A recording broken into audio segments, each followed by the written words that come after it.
Hi, my name is Erika Lynae. I'm 20 years old and I'm a bisexual identified female. But this wasn't always the case. For several years, I actually identified as pansexual. And since both of these sexuality labels tend to have a lot of weird connotations and misconceptions, I thought I'd talk a little bit about them, what each term really means, and the similarities and differences between them. Bisexuality. Much like homosexuality and lesbianism, the word bisexuality was a diagnostic term from back in the day when marginalized orientations were seen as psychological disorders. That notion was ridiculous at the time, and it's ridiculous now. But the term stuck and was adopted by the community that it was coined to describe. Now, there are a few different definitions for bisexuality that you'll hear bisexuals use. Attraction to two or more genders, attraction to your own gender and other genders, etc. My favorite definition comes from the lovely bisexual activist Robin Ox, who considers bisexuality to be the potential to be attracted romantically and or sexually to people of more than one sex and or gender, not necessarily at the same time, not necessarily in the same way, and not necessarily to the same degree.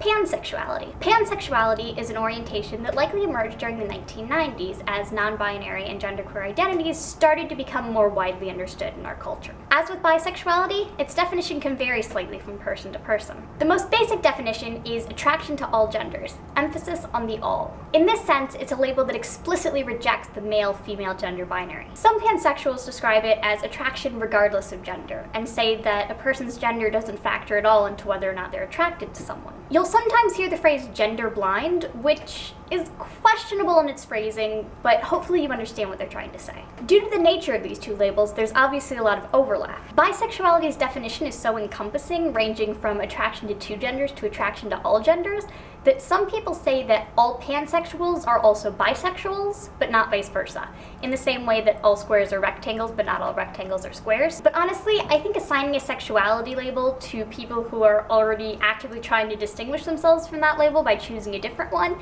is not cool. And given that each group has their own distinct community, political identity, etc., I think it's more helpful to view them as similar but separate identities under the larger umbrella of multigender attraction. Now, what if you're someone who's attracted to multiple genders, maybe even the entire spectrum, and doesn't know which label is right for you? Here are some starting questions to ask yourself. Are you attracted to multiple genders? Does gender play an active role in your attraction to somebody? Are you attracted to different genders in somewhat different ways? Do you want to identify with a label that has a long history and strong political identity? Are you okay with having a somewhat ambiguous label that people might have inaccurate and sometimes negative assumptions about? If you said yes to any or all of those, then bisexuality might be a fitting identity for you. Now, are you attracted to all genders? Is gender irrelevant to your attraction? Do you want a newer, less politically tied identity? Do you want to unambiguously broadcast your attraction to those outside the gender binary? Are you okay with having a little-known label that people may not be aware of or be confused about? If you said yes to any or all of those,